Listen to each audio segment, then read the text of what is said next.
क्या हो अगर आसमान से अचानक एलियन द्वारा कई आग के गोलों के साथ पृथ्वी पर हमला हो और एक ही हमले में धरती की आधी आबादी का सफाया हो जाए। आज की फिल्म की कहानी अभी हाल ही में रिलीज हुई वॉर ऑफ द वर्ल्ड के सीजन 1 का एपिसोड 1। अगर आप इसका बाकी सीजन देखना चाहते हैं तो कमेंट में सीजन 2 लिखना। कहानी की शुरुआत में हम देखते हैं दो एस्ट्रोनॉमर्स को जो अचानक एक विदेशी सभ्यता से आ रहे सिग्नल का पता करते हैं, किसी की भी प्रतीक्षा किए बिना। डॉक्टर कैथरीन ने म्यूजिक के जरिए वापस भेजकर सिग्नल का जवाब दिया। इसके बाद ही उन्होंने घटना की रिपोर्ट देने के लिए गवर्नमेंट को फोन किया। कैथरीन ने सोचा कि इससे उसे प्रसिद्धि मिलेगी, लेकिन इसके बजाय उसे हाई अथॉरिटी से कठोर आलोचना का सामना करना पड़ा। बाद में अधिकारियों ने कैथरीन से सिग्नल पर उसकी प्रतिक्रिया के बारे में हर विवरण के बारे में पूछता कि कैथरीन ने बताया कि उसने केवल कुछ सेकंड के संगीत को इनकोड किया था और उसे उन्हें भेज दिया था। उसका मानना था कि म्यूजिक एक यूनिवर्सल लैंग्वेज है और इससे कोई नुकसान नहीं होगा। लेकिन अधिकारी इस बात से चिंतित हुए बिना नहीं रह सके कि उसकी इस हरकत से पृथ्वी पर क्या परिणाम हो सकते हैं। कुछ लोगों ने अज्ञात सिग्नल को खतरा मानने का भी सुझाव दिया। यह एक आने वाली तबाही थी। उस रात लैब में जहां कैथरीन काम करती थी, उसने पृथ्वी के वायुमंडल के आसपास दिखाई देने वाली आहज अज्ञात वस्तुओं का पता लगाया और वे 1000 किलोमीटर प्रति सेकंड की गति से पृथ्वी की ओर आ रहे थे। देखते ही देखते मकान जोर जोर से हिलने लगे। लड़के को लगा कि यह भूकंप है। उसने अपनी मां को बुलाया और बाहर भाग गया। कुछ ही सेकंड में वह गोले पृथ्वी के वातावरण में आ गए थे। उसी समय एमिली नाम की एक अंधी लड़की ने अपनी मां सारा को भयभीत करते हुए अपने हाथों को हवा में उठाया, लेकिन उसकी मां ने तुरंत उसे वापस घर के अंदर खींच लिया। मॉनिटर के अनुसार अज्ञात वस्तुएं पृथ्वी से टकराने से केवल 10 सेकंड दूर थीं। तैयारी के लिए समय न होने के कारण वे सब लोग अपने दिमाग में सेकंड गिनने लगे थे। जैसे ही वस्तुएं टकराई, बड़े पैमाने पर विस्फोट हुए और दुनिया भर के अधिकांश क्षेत्रों को इसी तरह के हमलों का सामना करना पड़ा। तब कर्नल मकरानी ने खतरे वाले क्षेत्रों को हर 10 मिनट में अपडेट रिपोर्ट देने का आदेश दिया। जल्द ही सरकार की ओर से लॉकडाउन की घोषित कर दी। स्कूल बंद कर दिए गए और सभी उड़ानें रोक दी गई। कुछ अधिकारी अपने परिवारों को बंकरों में छिपने के लिए ले गए थे। अज्ञात वस्तुओं के पीछे की सच्चाई को उजागर करने के लिए इंसानों ने लैंडिंग स्थल पर एक टीम भेजी, जहां उन्हें न्यूक्लियर एडिशन का कोई संकेत नहीं मिला। लेकिन आश्चर्यजनक रूप से एक गोलाकार वस्तु से निकलने वाली एक इलेक्ट्रोमैग्नेटिक फील्ड का पता चला। सबसे पहले कैथरीन ने अनुमान लगाया कि यह वस्तुएं शायद एलियन की पृथ्वी पर की गई जांच थी और इनसे कोई वास्तविक खतरा नहीं था। लेकिन कमांडर ने बताया कि न केवल उनकी संख्या बहुत अधिक थी, बल्कि उन सभी ने घनी आबादी वाले इलाकों को निशाना बनाया है। अब यह सुनकर कैथरीन बहुत चिंतित हो गई। उसने तुरंत अपनी बहन सोफिया को फोन किया ताकि पता चल सके कि वह सुरक्षित है या नहीं। कैथरीन ने उसे उसकी लैब में जाने के लिए कहा, जहां वह काम करती थी। अपनी बहन की आवाज में डर सुनकर सोफिया ने जल्दी से अपना सामान पैक किया और जाने के लिए तैयार हो गई। इस बीच यूके में जोनाथन ने अपनी पत्नी सारा को फोन किया और उसे अपने पिता के यहाँ जाने के लिए कहा। इसी के साथ उन्होंने उनके साथ ब्रिटेन से फ्रांस लौटने का वादा किया। बिल नाम का आदमी, जो एक जीव विज्ञानी है, वह कहीं नहीं जाना चाहता। उन्होंने अपने कार्यालय में वापस जाने और इन एलियन हमलों पर शोध करने की योजना बनाई, यह पता लगाने के लिए कि वे क्या करना चाहते थे। पता चलता है कि एलियंस को ह्यूमन न्यूरोसाइंस गहरी समझ थी। जैसे जैसे मैग्नेटिक फील्ड्स तीव्र होता जाएगा, इंसान के मस्तिष्क में न्यूरॉन सक्रिय हो जाएंगे, जिससे इंसानों की मौत हो जाएगी। उन्होंने इस जानकारी को हायर अथॉरिटीज तक पहुंचने दी। हालांकि रेचल ने बताया कि यह सिर्फ एक सिद्धांत था।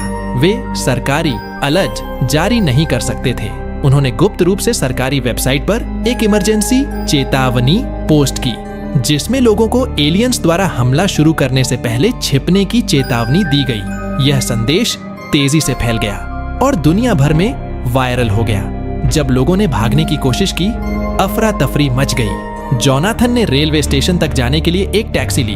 वह फ्रांस लौटने और अपनी पत्नी सारा के साथ फिर से मिलने की योजना बना रहा था। इस बीच फ्रांस में सारा अपने 2 बच्चों के साथ गाड़ी चलाकर जोनाथन की ओर जा रही थी, जहां उन्हें एक साथ मिलना है। पिछली सीट पर टॉम ने घबराकर ऊपर देखा और देखा कि आसमान में अजीब सी लहरें बन रही हैं। कुछ लोग उत्सुक थे और उन्होंने अपने सेल फोन से तस्वीरें भी ली। कैथरीन ने बताया कि यह घटना इलेक्ट्रोमैग्नेटिक फील्ड क्षेत्र के तीव्र होने और वातावरण को बाधित करने के कारण हुई थी। कैथरीन की बहन सोफिया भी लैब की ओर जा रही थी, लेकिन सड़कें कारों से भरी हुई थी, जिससे उसका रास्ता ब्लॉक हो गया। चिंतित होकर कैथरीन ने अपनी बहन को फोन किया और उसे तुरंत किसी बंकर में छिपने को कहा और चेतावनी दी कि पृथ्वी पर हमला होने वाला है। इससे पहले कि कैथरीन अपना वाक्य पूरा कर पाती, फोन सिग्नल बंद हो गया और उसकी कंप्यूटर स्क्रीन टिमटिमाना लगी। जब सोफिया ने कार से बाहर निकलकर दूर की ओर देखा तो वह यह देखकर भयभीत हो गई कि कारों की हेडलाइट अजीब तरह से उसकी दिशा में बुझती हुई जा रही थी। खतरे को भांपते हुए सोफिया विपरीत दिशा में जितनी तेजी से दौड़ सकती थी, दौड़ने लगी। जोनाथन रेलवे स्टेशन जाते समय दुर्घटनाग्रस्त हो गया और पानी में गिर गया। जैसे ही लाइटें बुझी, मकारानी ने कैथरीन को एक भूमिगत बनकर में खींच लिया। सारा अपने 2 बच्चों के साथ मेट्रो स्टेशन में पहुंची, जो जमीन के अंदर था। बिल ने अपनी पत्नी हेलेन को एक लिफ्ट में चलने को कहा, लेकिन जब बचे हुए लोग अंततः वापस सतह पर आए तो वे यह देखकर भयभीत हो गए कि जिन लोगों ने समय पर खुद को नहीं छुपाया, वे मर चुके थे। घटना के बाद डॉक्टर कैथरीन ने गार्ड सैनिकों से झूठ बोला और दावा किया कि वह सैटेलाइट की जांच करने के लिए बाहर जा रही थी, लेकिन वास्तव में वह अपनी बहन की तलाश कर रही थी। सब कुछ होने से पहले उसने अपनी बहन सोफिया को फोन किया था और कहा था कि वह उस लैब में जाए जहां वह काम करती थी, लेकिन सोफिया का कोई संकेत नहीं मिला था। जैसे ही कैथरीन पहाड़ की तलहटी में पहुंची, उसने 4 वैज्ञानिकों को जो लैब में उसके साथ काम करते थे, वह उनकी कार में मरे हुए पाए गए सड़ककारों और मानव लाशों से भरी पड़ी थी। कैथरीन ने कई बार अपनी बहन का नाम पुकारा, लेकिन कोई जवाब नहीं मिला। तभी उसकी नजर सोफिया की छोटी लाल कार पर पड़ी। उसने खिड़की से मुंह दबाकर ध्यान से देखा, लेकिन सोफिया अंदर नहीं थी। जैसे ही वह मुनी कैथरीन का दिल टूट गया, लेकिन जब कैथरीन ने शव को पलटा तो उसका दुख राहत में बदल गया। यह सोफिया नहीं थी।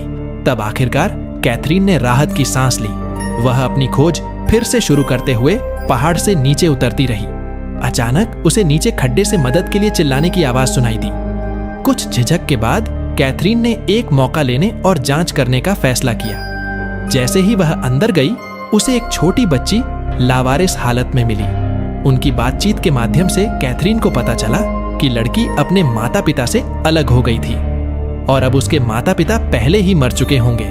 बच्चे के लिए खेद महसूस करते हुए कैथरीन ने उसे अपने साथ ले जाने का फैसला किया। वे शहर से मात्र 1 किलोमीटर की दूरी पर थे।